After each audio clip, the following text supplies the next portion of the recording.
There we go. So welcome to the class today. The way this class is going to be structured, I'm going to introduce myself and why this time management and organization thing is so important to me.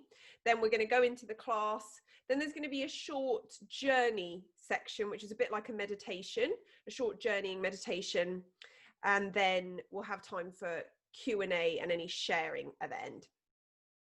So, to give you the story of why I'm so into time management and organisation, we need to rewind back to when I was living in London and I was really stressed, overwhelmed, and I knew I wasn't fulfilling my potential. And I wanted to fulfill my potential, but I didn't really know how because I was so confused and overwhelmed. And I found this self-help guru who said that you needed to master your time. And actually he had this thing called the 5 a.m. club, and he was all about starting your day at 5 a.m. and scheduling every hour and just like super structure. And I sort of got way into it, but almost a bit too far, in that I remember when I was living in London, going out and having breakfast in my garden and my housemate saying, "Can I show you what we did yesterday?" They were well into gardening, and I was like, "I don't have time." Because I was thinking, oh my gosh, it's 2 minutes to 6 a.m. and I've got to like get back for my next thing. And also being a musician and doing gigs at night and then not actually enjoying the gig because thinking, oh gosh, like I've got to get back for like this time because otherwise I'm not going to wake up early for my 5 a.m. thing.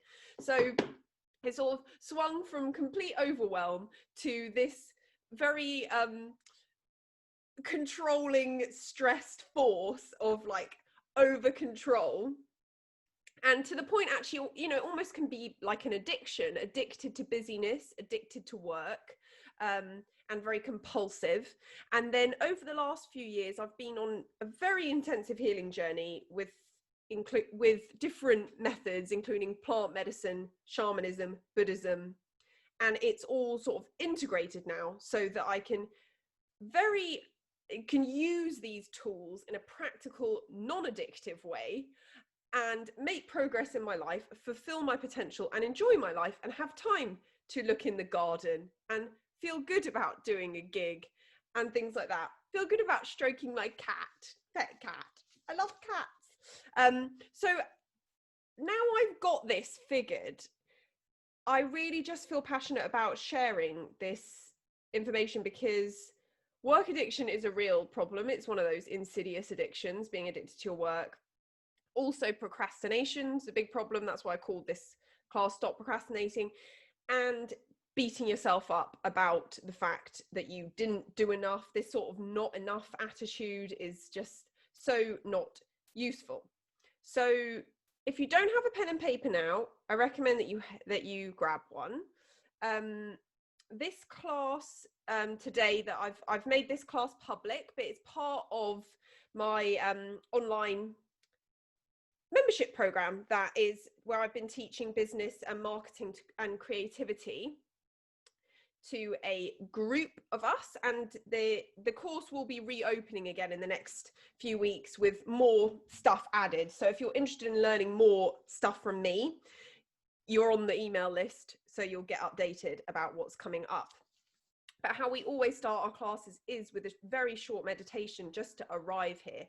So we're going to do that now. So all we need to do is plant our feet firmly on the floor, rest our hands in our lap. And we're going to do box breathing, which is breathing in for 4, hold for 4, out for 4, hold for 4. And I'll guide you in it the first time, and then I will leave it for you to do a few rounds to yourself and to settle into the space. So breathing out, in, 2, 3, 4, hold, 2, 3, 4, out, 2, 3, 4, hold, 2, 3, 4. I'll leave you to do a few rounds of that on your own in your own time.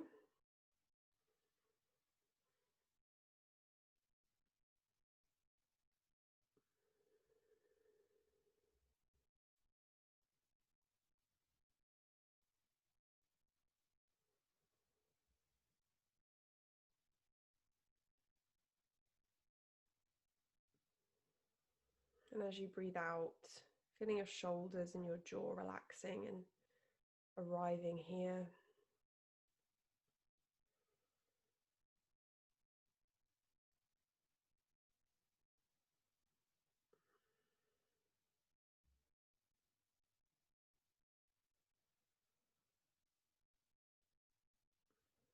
Give our fingers and our toes a little wiggle. Oh, Jake's here. That's nice.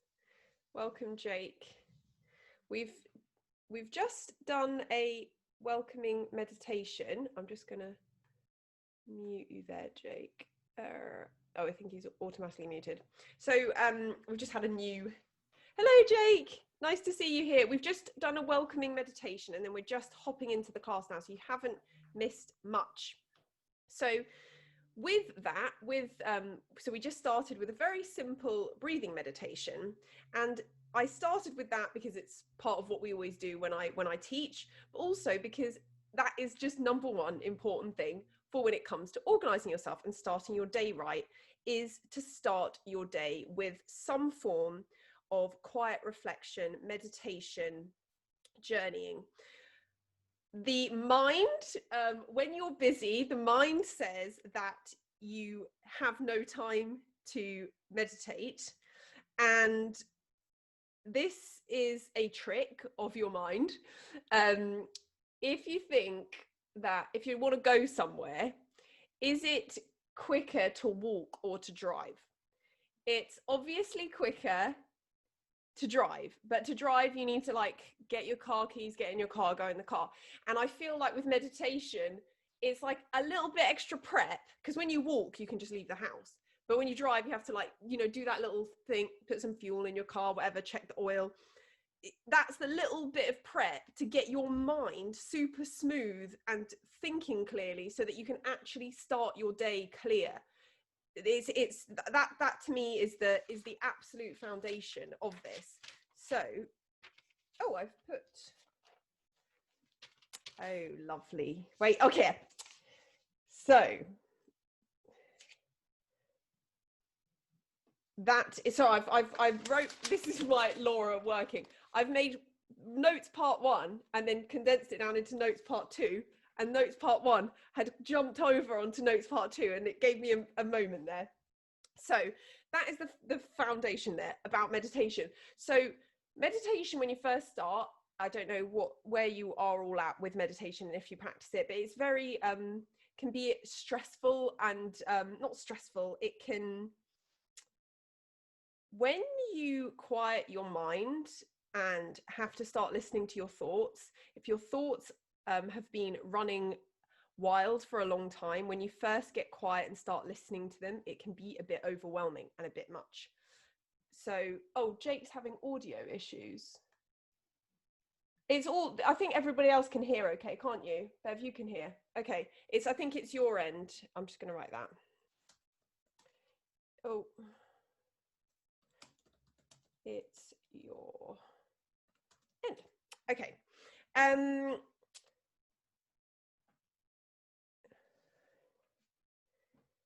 So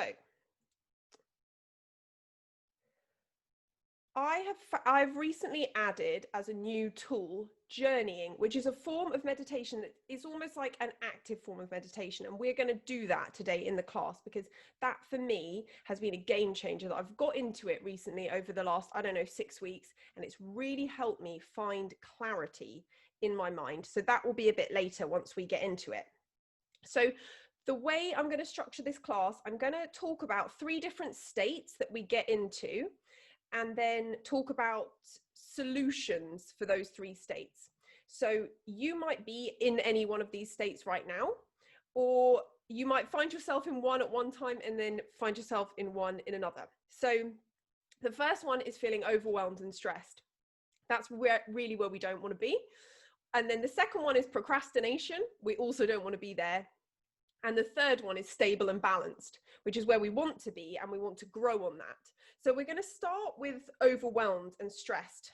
And this is when we're in a very agitated state of mind. You think you've got too much to do. You feel like everything's very fast and you're rushing.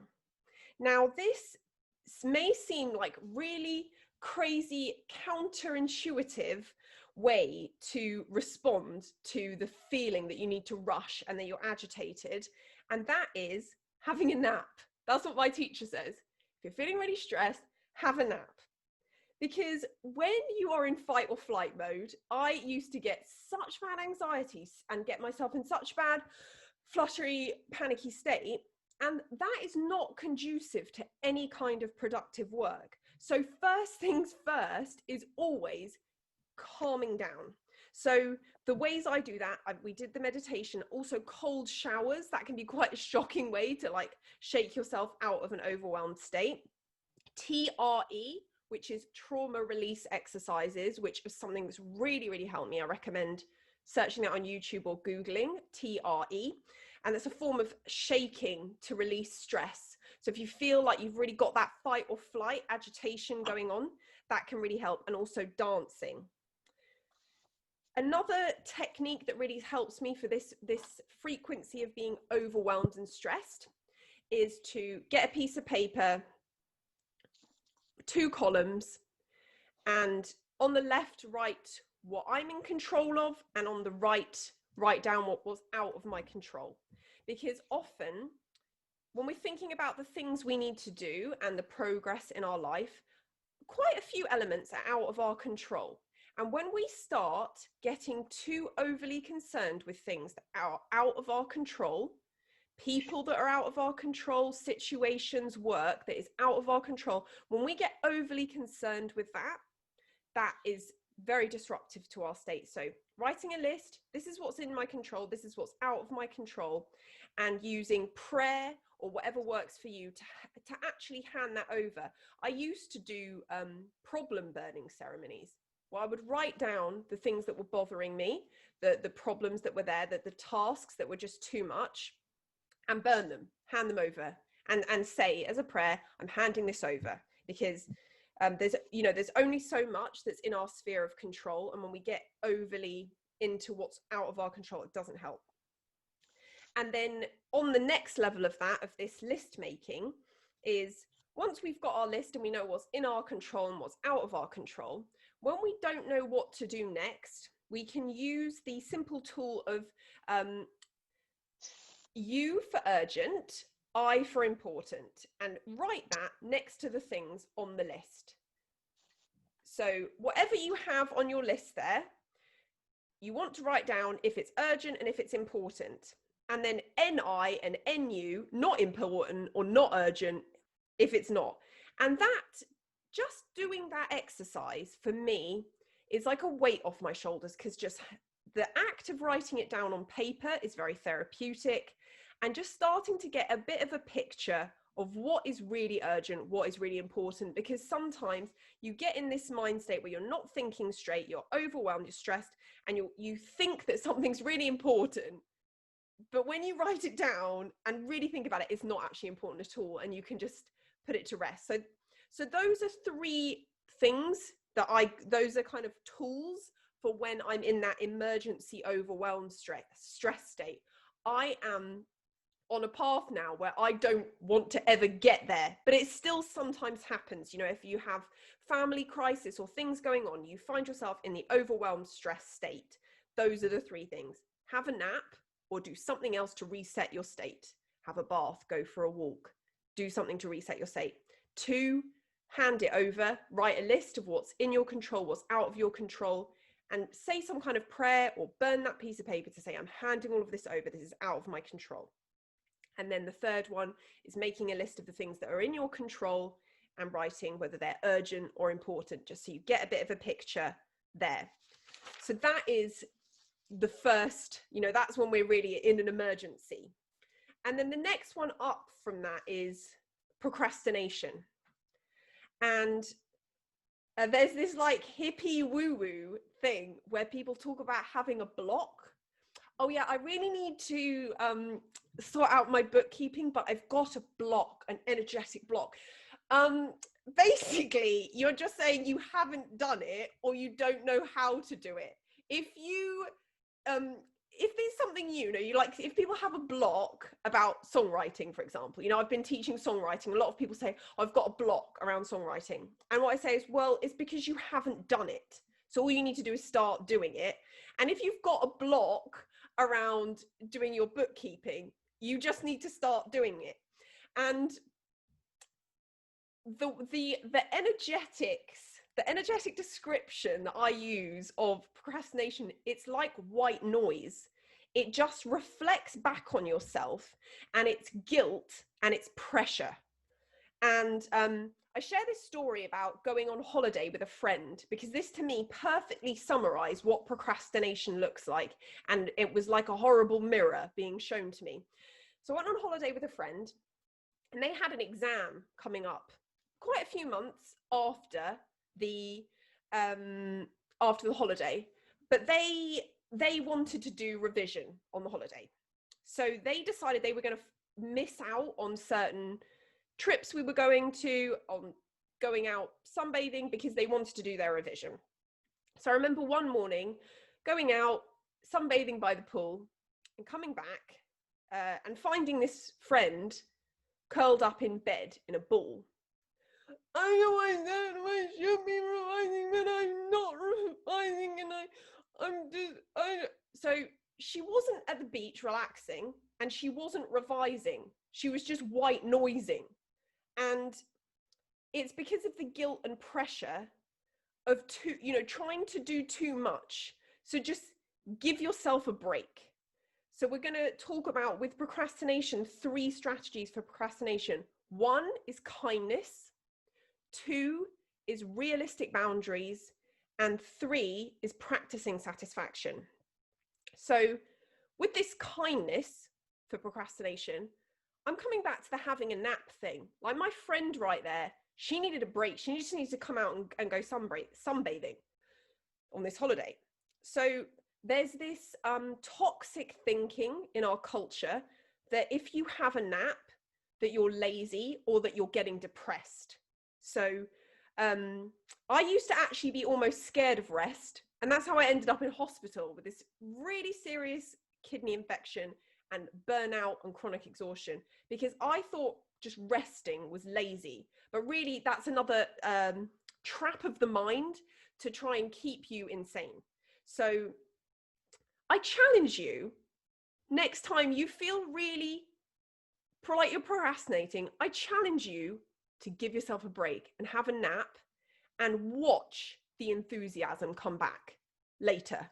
Trust, I know that you're here watching this because you have enthusiasm about your work and you love it, and trust that that enthusiasm will be there when the energy's there. So last week, on Wednesday, it was a very busy day, and I released my single, and I was doing lots of bits and bobs promo.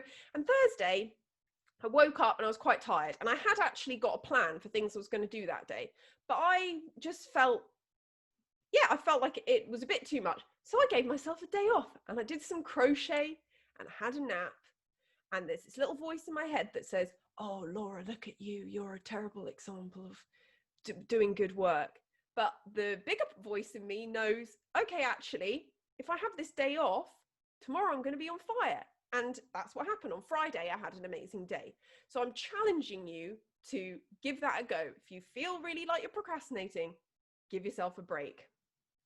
The word driven, something that we're supposed to aspire to be, driven. Think of what driven really looks like. That's a mule being whipped from behind. That is not the vibe of an encouraging and inspiring way to live. So when I was visualizing this in my mind, I thought of the film Matilda. I don't know if you've seen that recently. It's such a lovely film. I watched it again a few months ago, and I was thinking about the 2 teachers, Mrs. Trunchbull and Miss Honey. Mrs. Trunchbull is demanding, punishing, cruel. She uses shame and guilt to force you to do work. In contrast to Miss Honey, who's encouraging, who's loving, who's patient, who's nourishing.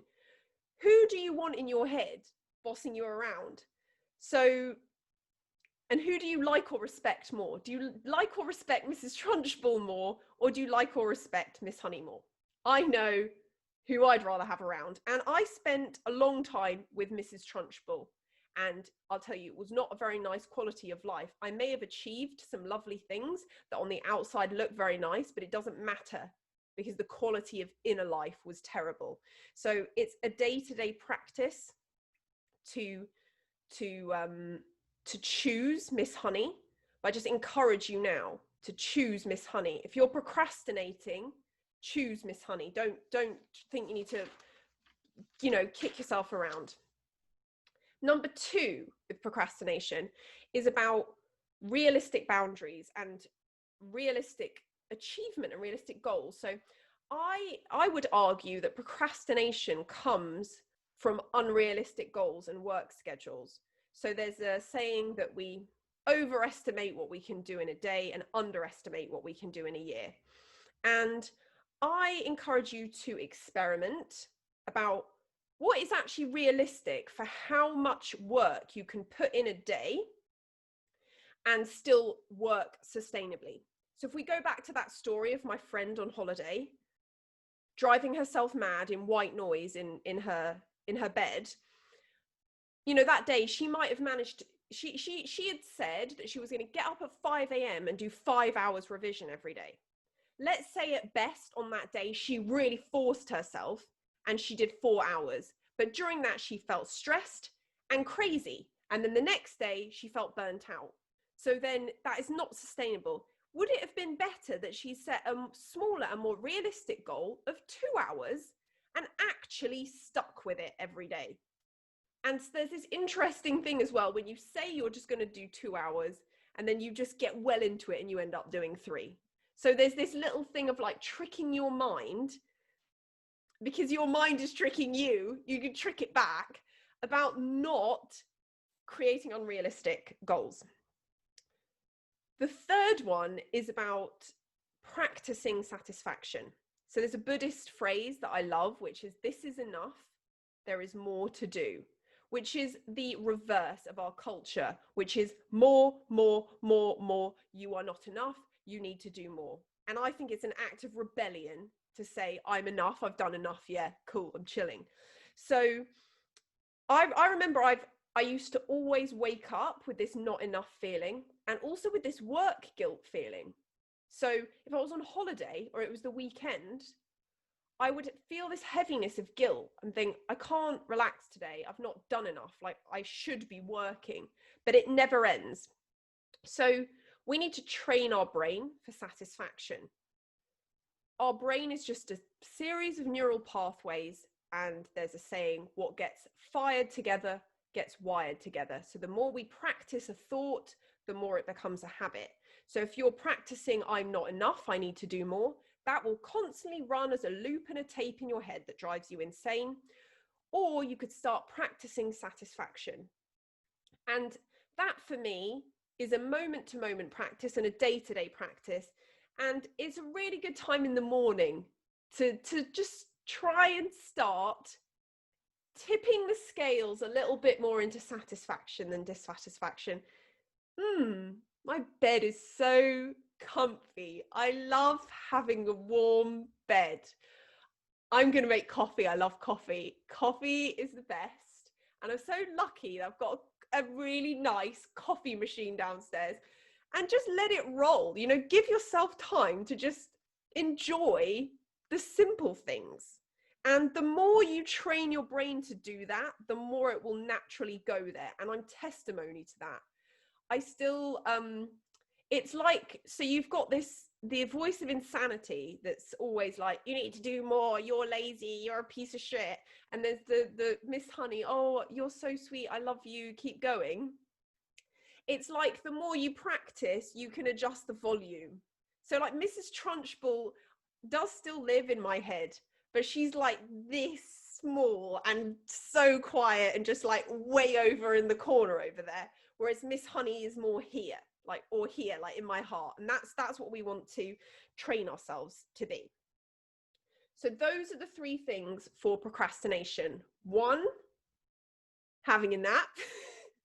2 is the same as being overwhelmed. So I just love naps. 1, having a nap or having a break. 2, setting realistic boundaries, setting realistic amount of what you can actually achieve, and 3, practicing satisfaction.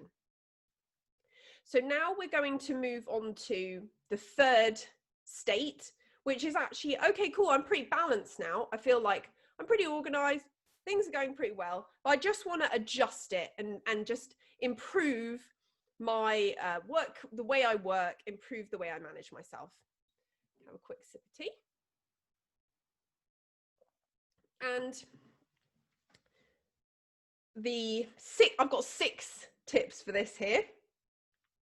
They're 1, phone and social media boundaries, 2, intention setting, 3, celebration, 4, tracking, 5, reflection time, and 6, finding your rhythm.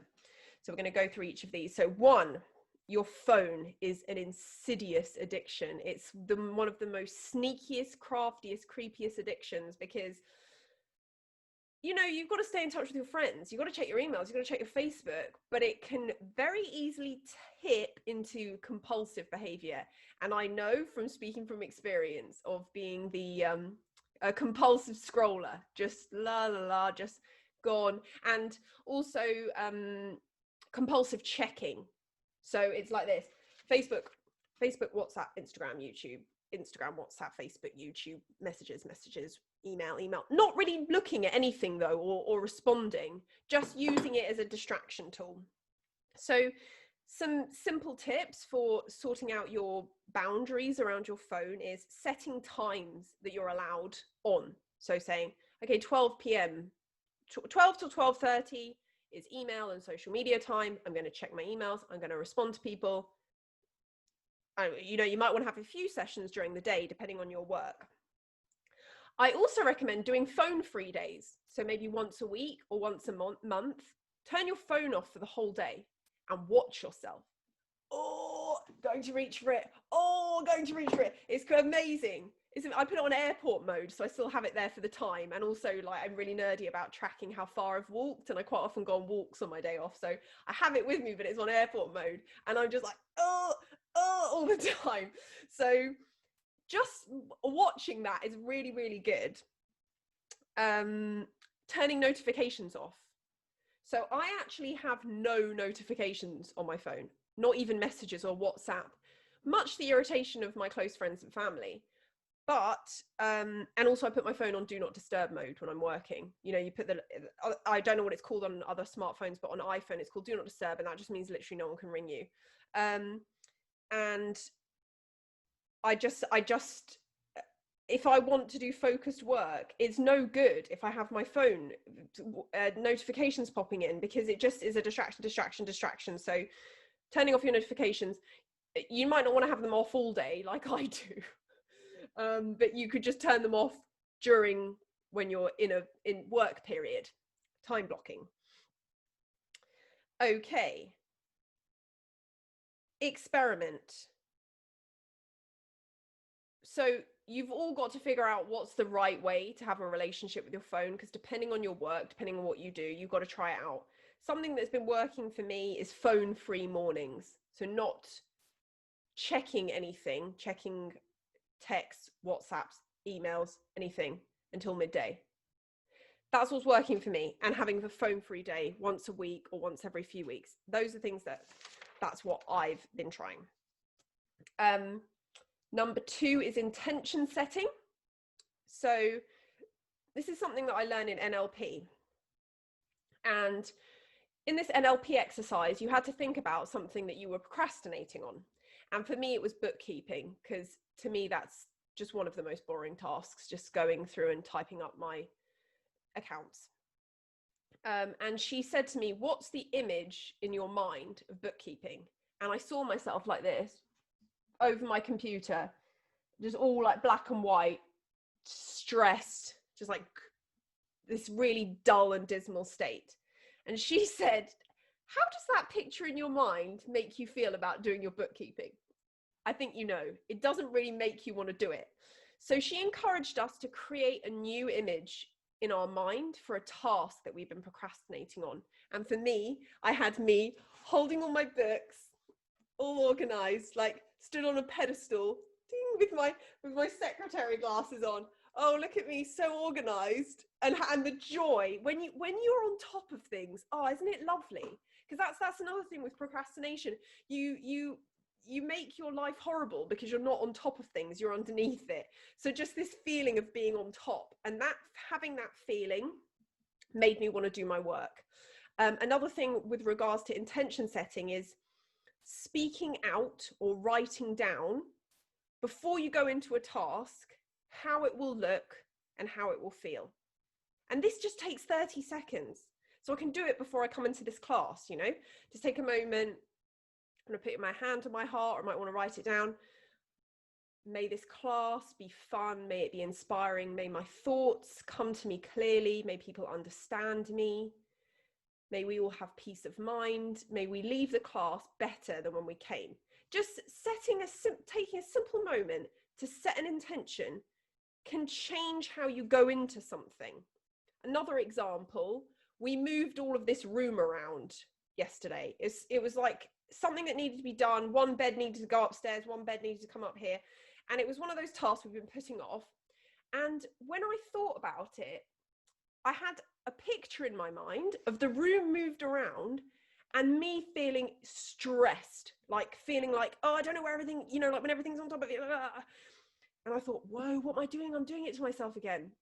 So instead I imagined the end of the Sunday, burning some sage, chilling in my room, just feeling like, oh yeah, we've got everything sorted. And that's exactly what happened. I set my intention at the end of the day. It was beautiful. Number 3, celebration. So you don't really get celebrated by the world very often. You know, there's times in your life that you might win an award or go to a ceremony or get on some kind of bestseller list. So celebration needs to be something you do for yourself regularly. And it might be celebrating small achievements or celebrating big ones. We need to do it because no one else is going to do it for us. And how can we do that? We could just do something nice for ourselves. Have a bath, have a hot chocolate. Well done. Buy something nice for yourself. Buy yourself a gift. Because some of your work is not work that anyone else is going to recognize. No one else in the world is going to give me a special medal for doing all my washing and ironing. I'm not going to get one, but I feel I would like one. So I can give myself one of a nice hot chocolate after I do my washing and ironing. Number 4, tracking. So this is something that's really, really helped me. Tracking habits that are important to me. So there's lots of apps that do this. I like to do it because I'm trying to spend less time on my phone. I like to do it actually physically written. So I've got all my habits here, things I want to track, and then I can write here on the day, yes or no, or how much time I did it. This is simple. What gets measured gets improved. It's just, and for me, I'm being Miss Honey with how I track myself as well. So just making sure that if there's something I said that's important to me, so like playing my guitar, I really want to play my guitar because I want to improve my guitar playing. And my guitar playing, there's only one way it's going to improve, and that is by spending time doing it. And I can manage that because I can track how much time I spend. I can say how much time I want to spend, and then I can look at the end of the week how much time I spent. Number 5, reflection time. What gets measured gets improved. Same with tracking. If you don't know what you want, how do you know if you got it? Or how do you know if you're getting there? How do you know if you're making progress? So it's really, really important to have reflective time where you ask yourself questions.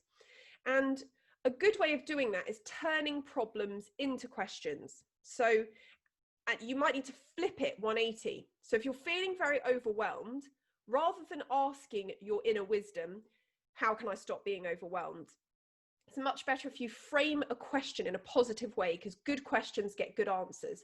So how could I find more clarity and peace in my life? And journal on that. Give yourself 10 minutes to write that down. Ask your own inner wisdom, because we all are our best guide. We all have the best wisdom for ourselves if we get quiet enough to be able to listen to it. And journaying, which is what we're going to try in a minute, are really good ways to tap into that wisdom that we already have.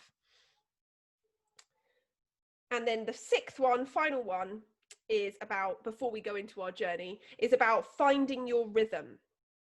So we all operate differently with our energy. Some of us are morning larks, some of us are night owls. When do you do your best work? You need to figure that out for yourself. And how do you do that? It's by experimenting, trying out different work schedules. I went to a talk from another folk musician the other day, and she said, and I thought it was very interesting, that she does her creative activities in the morning and her more businessy stuff in the afternoon, because she said she finds it hard switching gear. And I realized that I'd been doing it the wrong way around, because for me, like businessy marketing stuff, that's like fifth gear. I go pretty fast. And if you're going at fifth in your car and then you just change to first, that's pretty like jarring. So for me, like creative work is slow, and it's a really nice way to start the day and then rev it up and do some more marketing-y, admin-y, businessy stuff in the afternoon. That is just my way of doing it. That's not necessarily your way, but I just want that as a level of awareness about what your energy is like at different times of the day and what suits you. And then also thinking about how much time are you switching up during the day, because every time you switch, that's taking brain power as well. So when I was doing that 5 a.m. club, like hustle thing, it's kind of like 5 till 6, I'll do this. 6 till 7, I'll do this. 7 till 8, I'll do this. And just like the amount of time it takes to switch into a task. I was listening to something the other day, Pat Flynn, and she was saying that it takes half an hour to go from like yang of like go, go, go to yin of just winding down. So if you're moving from like a very businessy out there activity to a more nourishing creative activity, it might take you half an hour to get there, you know. So just acknowledging that, and maybe thinking about when you plan your day, having chunks of similar activities together that aren't way in different gears, so that it's easier to transition. So we are now going to do a little journey so that we can meditate and explore our own inner workings of our mind. And this shamanic journeying, I've learned a lot about it, but I started through plant medicine, and now I've been learning the pure form of shamanic journeying. And how it's going to work is I'm going to guide you. There'll be a short guided visualization. Then I'm going to play a track. Normally it'd be a lot longer, like 20-25 minutes, but we're just going to do a short 10-minute journey. And just to be aware, once I start playing the track, it might be too loud or too quiet. I've tried to set it somewhere but it just depends on what your speakers, your headphones are like. You might want to wear headphones. Also, it's not necessary, but could improve the sound quality. And then I will guide you out of the drum, out of the visualization. And then I've got a few other tiny bits to tell you about, and then we're going to Q&A and wrap up. Also to note, the track builds in volume a tiny bit at the beginning, so just don't like jam it way up because it might like get too loud. So I'm just going to get this track ready for you. And while I do that, could you just find yourself in a comfortable position? So just resting your feet on the floor, resting your hands in your lap, and getting comfy. So I'm going to share my audio. Oh, give me a second. Taking a few deep breaths, back to that breathing we did at the beginning. Nice, deep and slow breathing. So there we go. Okay. So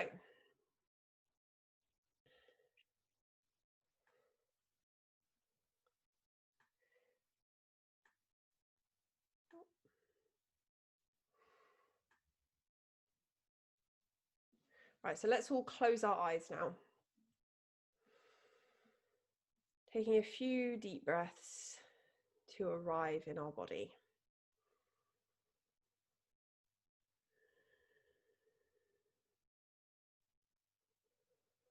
I'd like you to find yourself outside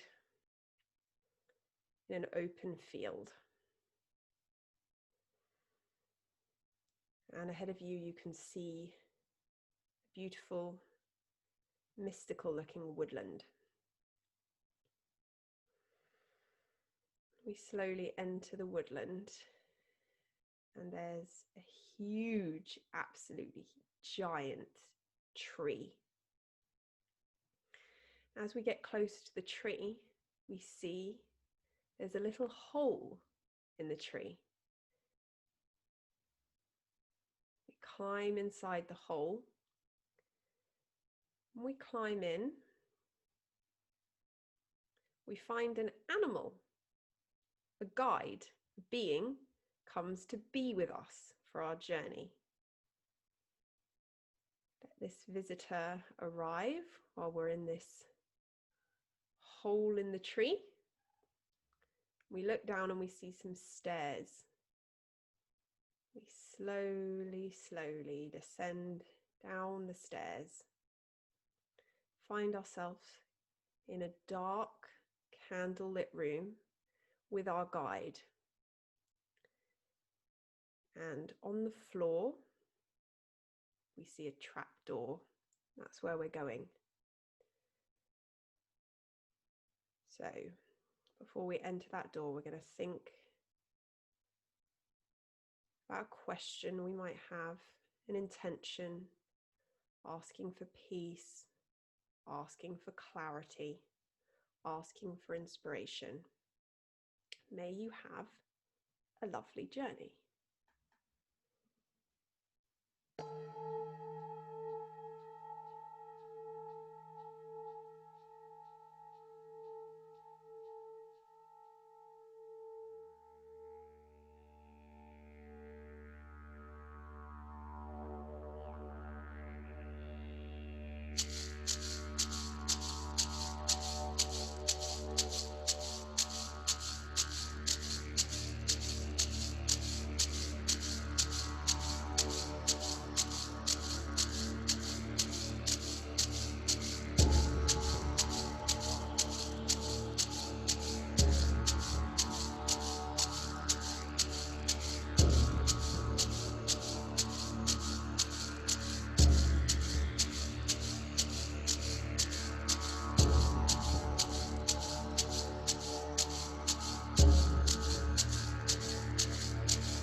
And now you find yourself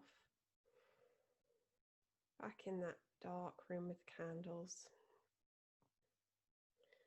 ready to go up the stairs, back to the center of the tree, climbing out of the tree into the daylight. Might start to wiggle your fingers and toes, slowly walking out of the forest, back into the open field, back here and now. I want to just stretch your arms and slowly bat your eyes open.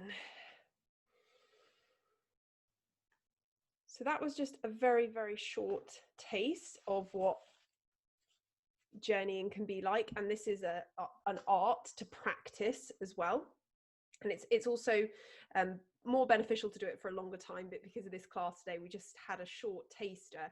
But the benefits, you know, there's lots of science coming out now about drumming and what that does to your brain. And I don't know about you, we'll hear in the end in the sharing if any of you feel like sharing, but I definitely just feel a sense of ease after listening to the drums. And whether you got any ideas or any insights or any visuals or anything like that, because we only did it for a short time, I find sometimes that first 5 minutes is what it takes just to kind of settle into the rhythm of the drum. But just going into that and having that state is very beneficial. So before we do Q&A and sharing, I want to tell you about my special tool that I have to support with organisation, and that is my lovely fun diary. So I just wanted to talk a little bit about the diary, and a little bit about how I actually plan my week, because I think this is very useful for people. So in my little diary, I have what's important this week. And on the right hand side, I'm writing down things that are important that might not be urgent, you know, so like playing my guitar, that's not urgent. There's no like rush to do that, but it's very important. And for example, as well, doing yoga regularly, that's important to me, but it's not urgent. If I miss yoga today, there's not going to be any crisis, but if I miss it all week, yeah, I might be a bit crazy.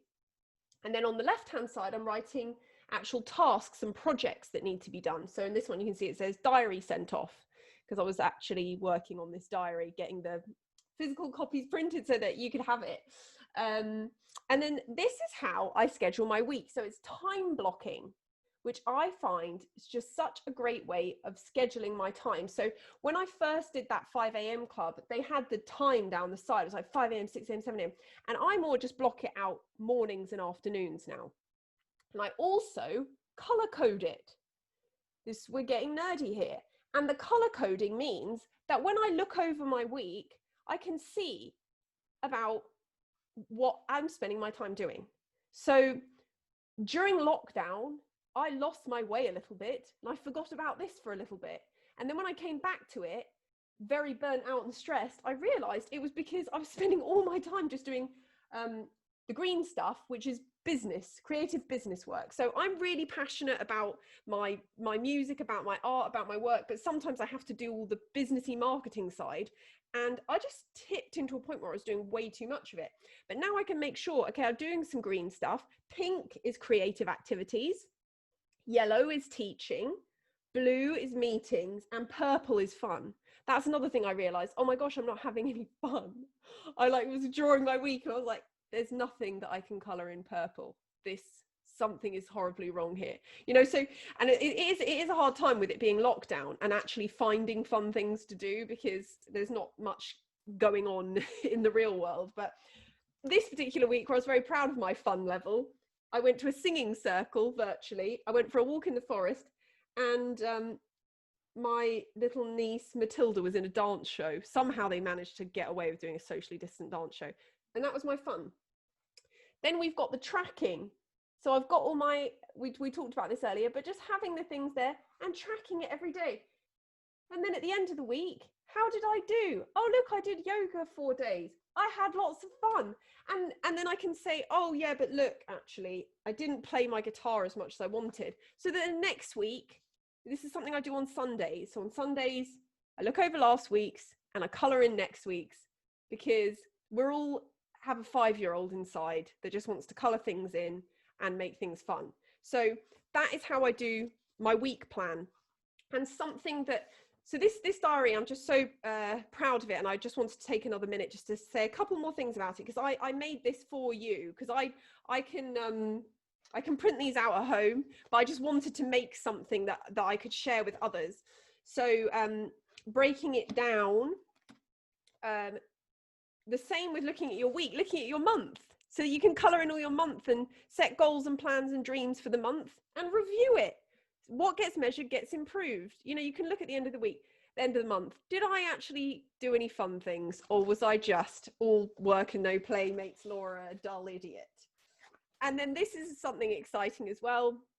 So people get well into New Year's resolutions, but the thing is, your brain, your monkey brain, can't really look 12 months ahead. It's just way too big. And there's a thinking method about breaking it down into seasons, 12 weeks. And that's a smaller amount of time to set goals, to look at. I put it opposite a notes page like that, so you can look at all your notes, look at the 3 months. And what's lovely is our year is very conveniently broken into quarters with the seasons. And I am, as I get more into shamanism, I'm learning about it. I'm learning more about the wheel of the year and the different energies in different seasons, so that when you're working, you can think about what's going on. Because, you know, summer has a very different vibe to winter with what you can do and what happens. So this is a way of planning that out. I'm just so excited to have this as my companion for 2021.